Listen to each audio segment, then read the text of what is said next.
Achievement unlocked. I just want to live normally. You know, who the fuck made baby guns anyway? Sadists. I don't remember how many years ago it was. There was this beautiful village surrounded by nature. I wonder if it's pictures taken from the same village that they like, you know, do for Hinamizawa, because that'd be kind of funny in a way. No, it's the same village, Keiichi. But the village was going to be submerged in water because of a new dam brought in the village's brothers against it. Okay, it is. It is the same village. So never mind. They held a sightseeing tour so people from other places could enjoy the local beauty. Ah, yeah, this is how then to move in there. Not necessarily because of that, whatever. I joined the tour out of simple curiosity. I wanted to take a look at the nature that might sink under the water. This is actually, if I'm remembering correctly, this is Keiichi's father's perspective, because he's the one who made the decision to move, and he was influenced by his visit to the village, as we're gonna see. But when I got there, the place took my breath away. The air was so clean and clear, and the landscape was beautiful beyond words. Since then, I was hooked on the inspiring nature of the place. I fell in love with the village so much that I was very glad that I heard that the dam project was cancelled. That village is where I'm building our new house. When I visited there, I found a beautiful field of wildflowers. I saw 2 cute girls playing in that field. Both of them were very beautiful with long straight hair. They were probably neighbors or best friends. I still remember how they looked. One of them had a very beautiful face with a clear-cut profile for her age, and the other had a very pretty, innocent look. I'm sure both of them will grow up into fine, beautiful ladies in the future. They were running around in the field like they were dancing. I asked them if the field was their playground. They said they were playing in hopes that newcomers would move to the village. Then I saw a sign saying, "A lot for sale." That was when I began to think that it might be a great place to live. We'll actually get more information on that specific point there where you just was talking.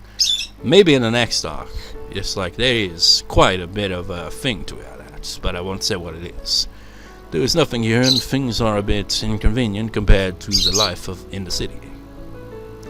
But I sincerely believe this was the best place for us to start a new life together as a family. A lot of things happened back in the city, but the past is the past. It's best that we move on. We learn from our mistakes and hope we can start a new, more ideal life in this village.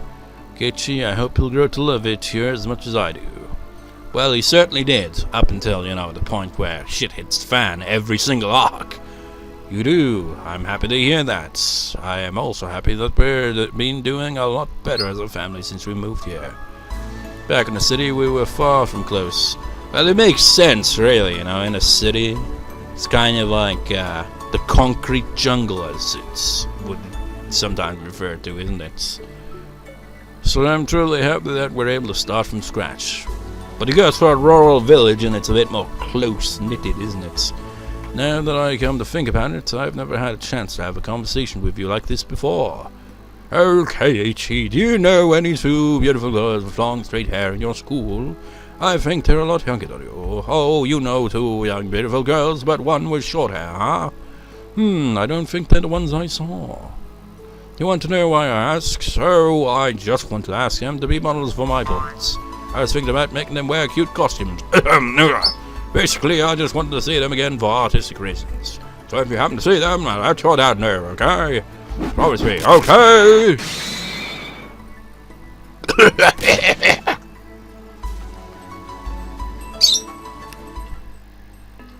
I guess he's like Coach if he was a painter.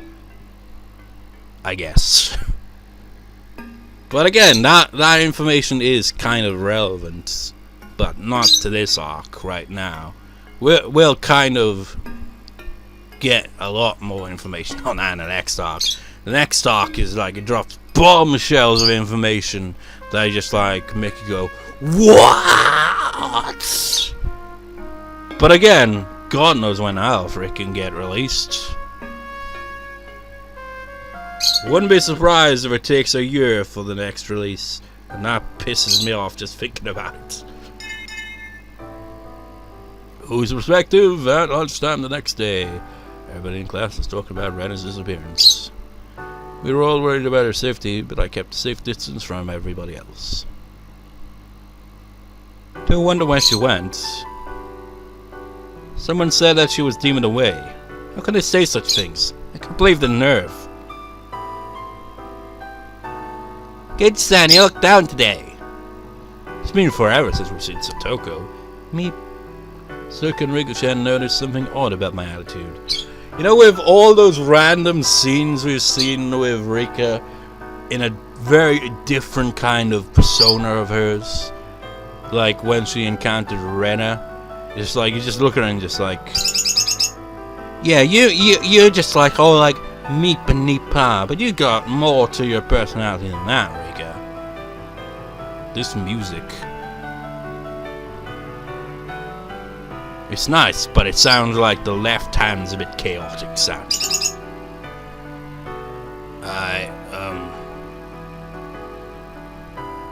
I couldn't sleep at all last night because of what Rena told me. Well, I have different reasons. I've just had insomnia the past freaking week. Hard to get any sleep when you're trying to sleep. The worst thing you can do when trying to sleep is, you know, constantly have that nagging on your mind. It's like, I haven't had much sleep, so I need to get some sleep. And you don't, because you're thinking about it. Then your mind continues to wander. It's like you'll have brief moments where you're like, okay, mind, just calm down, chill down. Now I can sleep, and then suddenly, oh, let's think about this. And you're like, oh, fuck's sake. Friends don't keep secrets from one another. That sentence bit into my heart. I couldn't sleep because of the pain. Mion, Satoko and Rika-chan too. I have something I need to talk to you about. Is it about Rena? No, it's not. It's about me. I decided to tell them about it because they were my friends. But I didn't know what I was expecting to change by doing so. They might despise me. Was there any benefit in telling them? No, there wasn't. I knew that for sure. But I still wanted to tell them about it, just because I thought it'd help heal the pain I was feeling. What is this about, Keiichi-san? Well, it's the truth about myself. I'd appreciate if you listen to me. It's about what happened to me before I moved here. I was a kind of guy who wasn't good at anything but studying. I learned the tricks of the game called studying at my cram school. I enjoyed the sense of superiority I felt by getting good grades. I kept studying just because I wanted to look down on the other students. So you were a snotty-nosed prick, essentially. When my grades got better, my parents got happier, and my teachers praised me, and you were a pompous git. I felt good. It was fun to look down on the students who were good at running, dodgeball, and swimming. That was the only reason I kept studying. Before I knew it, not only was I the top of my class, I was the top of my school. So I started to think I was the most important student there. I looked down on the kids who were playing in the schoolyard during lunch break. Ugh. I enjoyed feeling a sense of superiority to them in my insignificance. The more I studied, the better everybody expected me to do. They started to place high hopes on me. They expect me to go to the best school in Japan.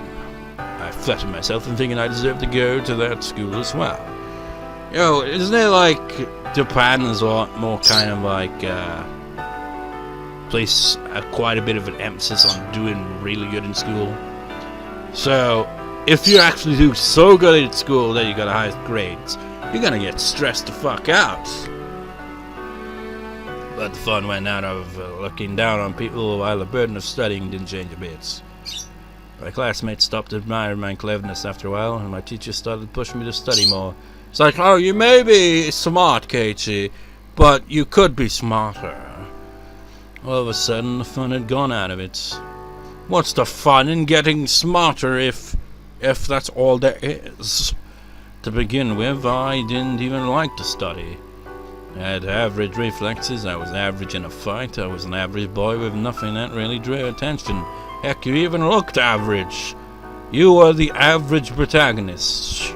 So when I found something that I could use to get that attention, I jumped on it. It happened to be studying for me, but if it was riding a unicycle or juggling, I would have done that too. So really, it's just a bit of a cry for attention to stand out. When I realized I didn't enjoy studying anymore, it got very boring. I was just a little boy who wanted to be praised when I did something better than anybody else. Finished all of my summer homework because my parents praised me for it. And I took charge of cleaning duties at school because my teachers praised me for it. So when they stopped praising me for what I did, I began to feel as though my life had no meaning. My parents used to give me an allowance that was proportional to how good my grades were, so I used to get a substantial amount of money for my age. I don't know if I had a natural interest in violence, or if I was looking for it because of my frustration at the time. I took an interest in BB guns. At first, I shot out cardboard boxes. It was fun. Being violent out pieces of cardboard relieved a lot of stress. Well, I can see how you end up like that, I guess. Nobody blamed me for doing that. But soon I started wanting to do something I should never have done. On the box that my BB gun came in was a warning label that read, "Do not shoot at people." And therefore, the worst thing you could say to a child is, do not do this, because they will always, almost always anyway, do the opposite. That was when I thought about doing just that. Why did I do something I shouldn't have? I guess I was just immature. I wasn't interested in studying anymore, but I forced myself to do so anyway. My parents forced me to go to several cramped schools. I was mad at them for that. I should have told them I didn't want to study anymore, but I didn't have the courage to do that, so I used my frustration as an excuse to do something cowardly. I shot at kids who were younger than I was with my BB gun. It gave me such a thrill. It felt so good to do something bad when I was so overcome with studying. You know what? It's like, think about that, just how freaking horrible that sounds. Like, imagine if it was a freaking real, legit gun. That's straight up murder, that would be. And just because it's a baby gun, man, it's just like, it still freaking hurts. You ever been hit by a baby gun? It fucking hurts, man. Needless to say, I had no personal grudge against the kids I shot. Did I read the previous one? Yes, I go good to do something bad when I was so overcome with studying. It gave you a cheap thrill. As long as the kids passed through a deserted street, they met the requirement to become my target. I didn't mean to hurt them. I shot at them once or twice from a distance, that was all I wanted to do. But sometimes they didn't react at all because the BBs hit a thicker part of their clothes or something. I didn't like that, so I started shooting until they noticed they were being hit. So you didn't mean to hurt them, but the only way you'd be satisfied is if you got a reaction out of them, which would indicate they'd have to be hurt. It inevitably escalated into a barrage of gunfire. I study a lot, so I'm doing something good. So I deserve to do something bad to balance out the good thing I'm doing, which is absolutely shit logic. That was the unbelievably selfish excuse I made. I thought I had a right to do things like that because I was suffering myself. I thought people who weren't suffering like I was deserved to be shot at and get hurt a little bit. I was so selfish, so arrogant, and so immature. I was disgusted with myself. If I could have met myself at that time, I would have given myself a punch in the face so hard that I'd knock out all of my teeth. They started to call it a series of attacks on school children.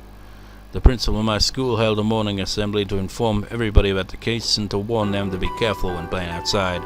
I was laughing sneakily.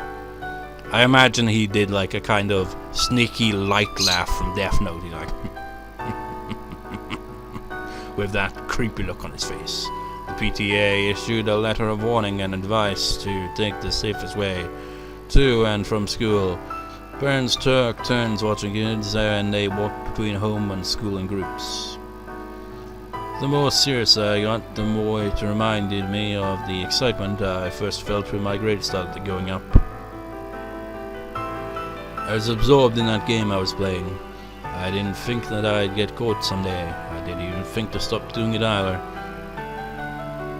One day, I found a little girl who was walking down a narrow, dark street all alone. She was a very small girl. I don't know if she was on her way to her friend's house or if she was running an errand. I didn't care which. It was careless of her to go out alone. School had warned her not to, so it was her fault. Just like always, I made a selfish excuse, but attacked her. Some of the shots hit her in the back. She noticed she was attacked by somebody. She turned around. It was a natural reaction. At that time, I didn't hesitate to rain hell upon her. So when she turned around, I was still shooting at her. Usually when I shot at a kid, she'd cry in pain and ran away. This girl was different. Ooh. She thrashed around in excruciating pain, holding one of her eyes. When I saw her doing that, I realized what had happened right away. The BB gun had hit her in the eye. Until that moment, I didn't think about what would happen when a pellet that could easily go through a cardboard box hit an eyeball. Ooh. Kind of like, of all things, makes me think of one episode of South Park where they like went full on anime art style with like ninja weapons, and they end up like injuring Butter's eye, and just like, oh shit, what do we do? Anyway, the girl howled in pain, and for the first time I realized I had done something horrible. She saw me, so I couldn't take her to a hospital. I couldn't do anything about it, so I left her there while she was still screaming in pain. You know, let's go back to that Subway episode. A similar thing there, wasn't it? It's like, dude, we can't take him to the hospital, we'll get caught. We'll be blamed and shit. So, fucking, just take him to a vet instead. Just like, logic. I wondered if she was okay, and I worried that she had lost her eye. I kept thinking about it, and I didn't even feel like eating that day. I went to the bookshelf in our living room, snuck a medical book to my room, and studied the structure of the human eye. It was too late to make a difference, but I studied what kind of injuries would make a person lose their vision. I knew it wouldn't make the sin I committed away any less, even if I found out that she wouldn't lose her sight. I couldn't sleep that night, and I suffered from a high fever. It wasn't my parents, my teachers, or the police who first punished me for what I did. It was my own body. Before dawn, I woke my parents up and confessed to my sin. They were shocked at first, but it seemed like they understood the situation quickly due to my recent disobedient behavior and my interest in BB guns. My mum cried hysterically. My dad slapped me in the face till it swelled up. Before the sun came up, I turned myself into the police, accompanied by my parents. Satoko stared at me with a stunned expression. I deserved to receive that kind of look. What I did was very wrong, and I need to accept that. I mean, it's just like, context-wise, probably be around about Satoko's age, his targets were, or even younger. So just picture Satoko being a target in that. Is that all true? Yes, it's all true. I'm sorry I didn't tell you until now. What made you want to tell us? Mion asked me. Rika-chan nodded in agreement. Tell you the truth, I don't understand why. Well, I know, but... No, I'm just saying that I don't see any reason why you had to tell us about it. Well, I didn't want to keep secrets from my friends. You're my friends, so I couldn't hide it from you anymore. What are you expecting us to do?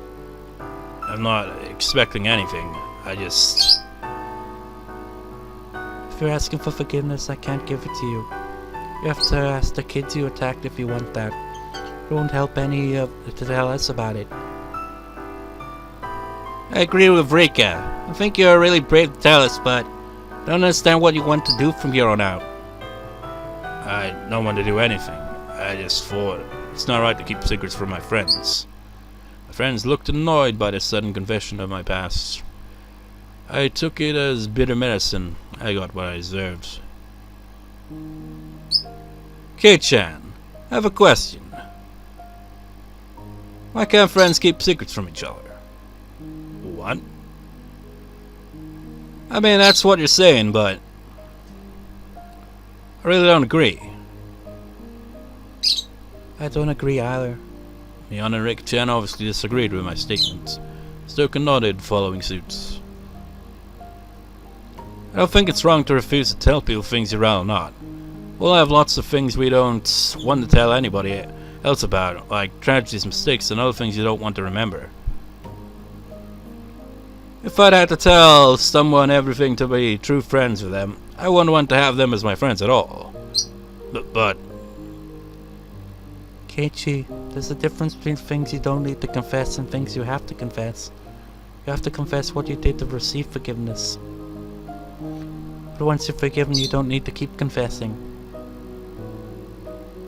Quite. You turned yourself into the police and they scolded you good, did they not? You atoned for your sin and you were forgiven. What more do you have to do? You turned yourself in and you accept the result. You did what you had to do. It's very important that you keep reminding yourself of your sin, so that you won't make the same mistake again. But you only have to take care of that on your own. It's not something you have to confess to everybody. It's very true. I have many embarrassing stories that I'd rather not tell anyone. Satoko does have quite a lot of them. Just like, Ah! It's not only me. Rika has a heap of them too. Meep. meep, she's the roadrunner. Satoko and Rika-chan fooled around with each other like they always did. By what? I have no idea what the sound effect alluded to. With they poking each other in the face? Mion looked at them and they looked back at me. And then looked back at me. Satoko just said something very important. Did you get it? You mean the part where she said she has a dark past that nobody needs to know about? No. The bit after that. She's saying that everybody has something they'd rather hide. Considering that nobody grows up in a sterilized room, we all learn by trial and error. That's called life, you know. You do both good things and bad things in order to grow up. The goal is to become a wonderful person by the end. Everything is that happens is a very important experience, including both the good and the bad. The same goes with everybody, with Satoko, Rika-chan, and me too. Same applies to everybody in this class. For example, me used to be a very bad girl. Meow. Well, I'm not proud of it or anything, but shooting at people with a BB gun is like nothing compared to what I did. I used to throw bricks at people. I can't even count how many times they ended up in a cell at the police station. During the dam conflict, I was a regular there. I'm not kidding, it's all true. It's like, reminds me of my childhood, that is. Just like stones, bricks, and sticks. War between other kids in the neighborhoods. And it was horrible, because I was usually like, look at me, I'm the tough, hard one. Look at this stick I'm going to not hit anyone with. Just like, look at me, I'm tough, and I'd always end up being the one that gets hit. Just horrible, man. You threw bricks at people, I had a brick hit me in the head. Not a pleasant experience. Do not fuck with weapons like that. But it happened in the past, and she doesn't have to tell you about it, even though she's your friend. Even though she's my friend. I made a lot of embarrassing mistakes and committed some crimes too. But I didn't tell you about that because telling you wouldn't help in any way. Feel better by telling us about your past, we'll listen. But there's no rule that says you have to tell us about your past just because we're friends. I don't want to dig up a past that you don't want to talk about. That's what true friends are all about, I think. I agree with you, but... we're happy if you feel better by telling us about your past. We can forget about it if you want us to. We'll never change the way we see you because of this. What you did in the city was nothing to do with who you are right now. You're a precious friend to us. I actually don't want to know about your past, to be honest with you. I agree with Rika. The same thing goes with the other way around. You know, if you did something great in the city, but if you were a nasty person here, I wouldn't care what great things you did back then. No words, Keiichi-chan. The sin you committed in the city is something that you should keep secret in your heart. You don't need to dig it back up just to tell us. I mean, you can if you want. And if anybody changed the way they saw you because of that, I look down on them. No matter what happened in the past, as long as you're a great person at present, you shouldn't be embarrassed of something. Am I wrong? What is the purpose of living if you can never earn redemption? Satoko used to be a big baby who couldn't do anything by herself. She regretted it deeply and now she's a strong, independent girl. That's why I admire Satoko today. I don't know how weak she used to be. I mean, I don't care how weak she used to be. Rika! What about you, Kei-chan? Are you gonna change the way you see me because you now know I used to be a very bad girl who was arrested at the police station? You won't, will you? I am who I am. Our friendship won't change, and we'll keep playing and laughing like we always do, right? That's what being friends is all about. Oh, in Mion's case, I wouldn't see her any differently for that either, so yeah, you kind of have a point with this a bit.